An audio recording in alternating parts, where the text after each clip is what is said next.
Hello बच्चों, today we are going to start a new topic, finites and non finites verbs. जैसा कि बच्चों आप जानते हैं, फाइनाइट वर्ब्स वे होती हैं जो अपनी फॉर्म्स को चेंज करती रहती हैं सब्जेक्ट के अनुसार, सब्जेक्ट सिंगुलर है या प्लूरल है, नंबर के अनुसार और टेंसेस के अनुसार कि कौन सा टेंस यूज हो रखा है, present, past, future, they change their form. Non finites verbs कौन सी होती हैं? वे वर्ब्स होती हैं जो अपने रूप को चेंज नहीं करती, चाहे आपका सब्जेक्ट सिंगुलर हो, प्लूरल हो, कोई फर्क नहीं पड़ता, कोई भी टेंस हो, कोई फर्क नहीं पड़ता। Means no change in its form. So to solve exercise we have to do a lot of practice so that we can get perfectionness. So let's start. First example, let me go home. Please. मुझे घर जाने दीजिए please. यहाँ पर आपके पास 4 options हैं। Late जहाँ पर भी होगा, प्यारे विद्यार्थियों मैं बता देना चाहती हूँ कि जहाँ भी लेट मिले आपको, आप सिर्फ और सिर्फ एक ही ऑप्शन चूज करेंगे, वर्ब की first form. And what's the option? And what's the answer? Answer is A. Go. Let me go home, please. Second, I like keep my room clean. मुझे मेरा रूम साफ सुथरा रखना पसंद है। Like और keep दोनों ही मेन वर्ब हैं, और आप जानते हैं कि जब 2 मेन वर्ब एक साथ आ जाते हैं तो उनमें लड़ाई होने की संभावना हो जाती है, क्योंकि दोनों ही ताकतवर है, दोनों की अपना अर्थ होता है, दोनों का अपना अर्थ होता है, सेम पावर। तो इसलिए उनकी लड़ाई ना हो तो हम देसी जुगाड़ करेंगे कि एक 2 नाम की दीवार को खड़ा कर देंगे। हमेशा याद रखिए, जब 2 मेन वर्ब साथ आ जाते हैं तो आप 2 लगाएंगे। So now answer is clear. What's the answer? Answer is C. Next example, my watch keeps on stop. मेरी घड़ी बंद रहती है। अब keeps on आने के बाद आपको पता है कि to तो लग ही नहीं सकता, ना ही वर्ब की मेन फर्स्ट फॉर्म लग सकती है और ना ही सेकंड लग सकती है। So dear student, answer is only 1 and 1. For the answer, stopping. B. Now next exercise. 4th example. He is too weak to walk. Sorry, answer तो पहले ही बता दिया गया, क्योंकि 2 और 2 का जोड़ा होता है डियर स्टूडेंट्स, इसलिए आंसर क्या है? अब तो आप बता ही देंगे, क्योंकि बहुत ही आसान हो गया है।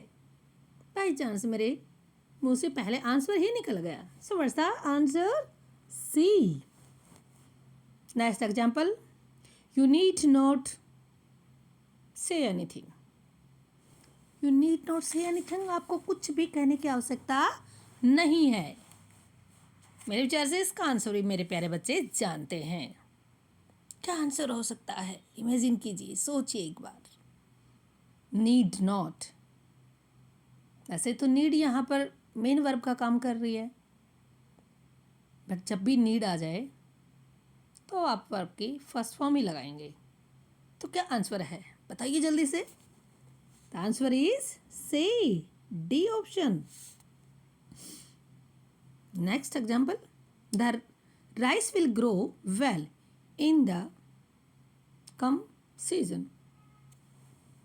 अपने आप ही माइंड में आंसर आ रहा है, आई थिंक आपके माइंड में भी आ रहा होगा कि राइस आने वाले सीजन में बहुत अच्छे होंगे। आने वाला means coming. So answer, what's the answer? Answer is coming, आने वाला सीजन।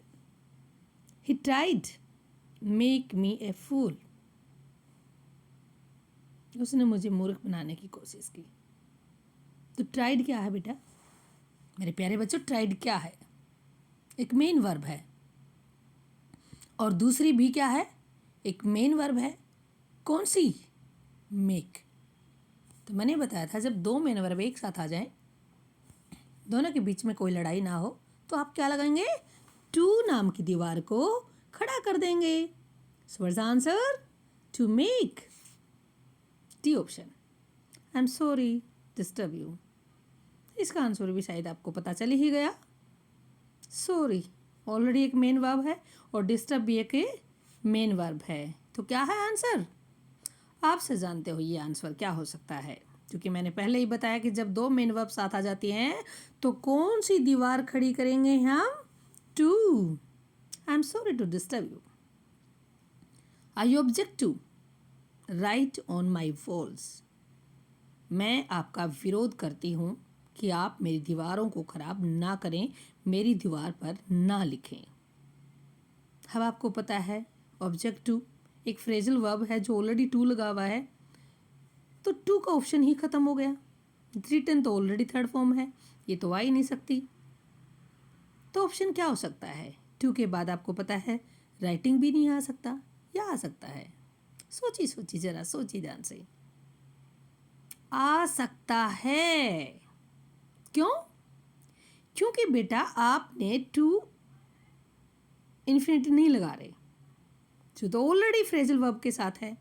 ऑब्जेक्ट टू ये एक फ्रेजल वर्ब है बेटा, तो इसलिए आपको ज़िरन चाहिएगा. राइटिंग बनाएंगे आप राइट को, और राइटिंग काम करेगी ऑब्जेक्ट का. So what's the answer? A. हाँ, पता चल गया ना आपको कि टू के बाद आप राइटिंग लिखेंगे, क्योंकि यहाँ पर जिरंड एज एन ऑब्जेक्ट काम कर रहा है. The boy suggested go for a picnic. लड़के ने सुझाव दिया पिकनिक पर चलते हैं. हाँ भाई, पिकनिक पर जाने में मज़े तो आते हैं, तो चलिए पिकनिक पे चलते हैं. आने वाले फ्यूचर में कंटिन्यू कोई वर्क होगा तो क्या हो सकता है? जिरंड आएगा. कौन सा ऑप्शन है? A. My grandmother dislikes face powder. Very good. Face powder use भी नहीं करना चाहिए, क्योंकि फेस को ख़राब कर देता है. तो दादी बिल्कुल सही बोलती है कि उसे फेस पाउडर बिल्कुल भी पसंद नहीं है. तो डिसलाइक्स मेन वर्ब है और यूज़ भी क्या है? मेन वर्ब है. Simple trick. क्या लगाएंगे? अरे भैया आसान है. आप एक दीवार खड़ी कर दीजिए, दोनों की लड़ाई हो जाएगी, ताकतवर हैं दोनों. तो कौन सी लगाएंगे? दीवार. To. Then what's the answer? C. To use. My grandmother dislikes to use face powder.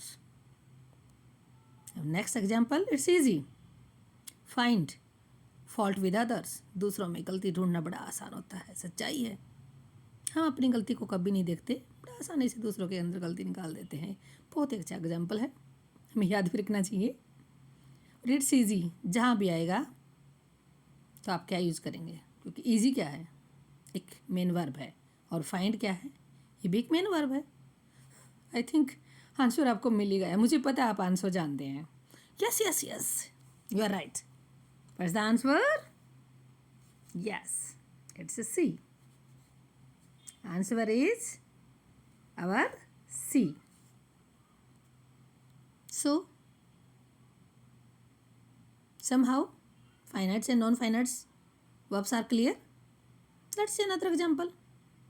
क्योंकि जितनी ज़्यादा हम एक्सरसाइज करेंगे प्यारे बच्चों, हम उतना ही ज़्यादा सीख पाएंगे.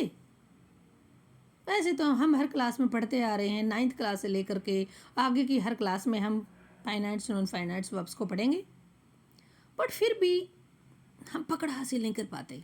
कैसे करेंगे? कर सकते हैं. As you know, practice make a man perfect. So we will be perfect one day. So let's start again. Fourth example.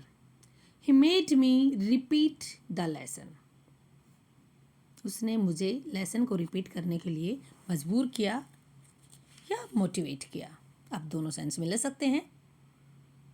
He made me. Only main verb की फर्स्ट फॉर्म आएगी. तो ऑप्शन क्या हो सकता है? Yes, you know answer. Answer is repeat. B. Next example, it's no use. Cry over spilled milk. अब बस आए होत क्या जब चिड़िया चुग गई खेत. प्यारे बच्चों, ये example most of the time board के क्लासेस में भी, बोर्ड के एग्जाम्स में भी आता है। तो इस एग्जाम्पल को थोड़ा सा सीरियसली आप याद रखिएगा। काफ़ी बार रिपीट होता है ये एग्जाम्पल। और मैंने बताया था कि इट इज़ नो यूज जहाँ पर भी हो तो आप क्या लगाएंगे? आप लगाएंगे क्राइंग। अब पसाए होत क्या जब चिड़िया चुग गई खेत, तो आंसर क्या है? A, crying. The robbers forced the travellers part with their money. लुटेरों ने यात्रियों को मजबूर किया अपना धन देने के लिए। अलग हो रहा है, to part. Answer to part. Would you like come in my car? क्या आप मेरी कार में आना पसंद करेंगे? मुझे उम्मीद है आपको आंसर पता है, क्योंकि मैंने पहले ही बता दिया था कि जब दो मेन वर्ब आ जाएं एक साथ तो आप उनकी लड़ाई को नहीं होने देंगे और आप क्या लगाएंगे? Simple trick. बताइए बताइए, जल्दी आंसर बताइए, क्योंकि आप जानते हैं आंसर क्या है। Yes, you know. Good students, option is C. He heard a cook crow in the neighbouring village. उसने कोक को क्रो करते हुए पड़ोस के गांव में सुना। देखिए, सुना उसने, क्या कर रही थी? क्रो कर रही थी, कॉक। अब आप आंसर जानते ही हैं, आई थिंक। क्यों? क्योंकि ये नॉन फाइनेंस वर्ब है, इसमें कोई चेंजिंग नहीं होगी। तो आप क्या लगा देंगे? First answer D, crow. Next example, she is expert in paint. ये तो आपके माइंड में आ ही गया होगा आंसर, क्योंकि बहुत ही आसान है। मोस्ट ऑफ द टाइम हम डेली लाइफ में ये यूज़ करते हैं ऐसे words. She is expert in dancing, in singing, in swimming. तो यहाँ क्या आ गया आंसर? पता चल ही गया आपको। क्या है option? We will choose D option. Next, I let him read the book. मैंने उसे बुक पढ़ने की परमिशन दी। आपको पता है, मैंने बताया था स्टार्टिंग में ही, जब भी लेट वर्ड आ जाए तो आप क्या यूज करेंगे? सिर्फ और सिर्फ मेन वर्ब की फर्स्ट फॉर्म। तो ऑप्शन आपको दिख ही रहा है, कौन सा ऑप्शन चूज करेंगे? यस यस, आपने चूज कर लिया है, मुझे पता है। बता दीजिए जल्दी से। Yes, good students, B option. I was heard sing a song. मुझे गाना गाते हुए सुना गया। मीन्स मैं गाना गा रहा था या गा रही थी, मुझे किसी ने सुन लिया। मीन्स जब किसी ने सुना तो उस टाइम कार्य हो रहा था गाना गाने का, तो कंटिन्यूटी थी। और जहाँ कंटिन्यूअस कोई काम हो तो आप क्या लगाते हैं? हमेशा ING लगाते हैं। तो यहाँ पर क्या करेंगे? जिरंड अप्लाई करेंगे आप। So answer is A. Then last example, please stop talk.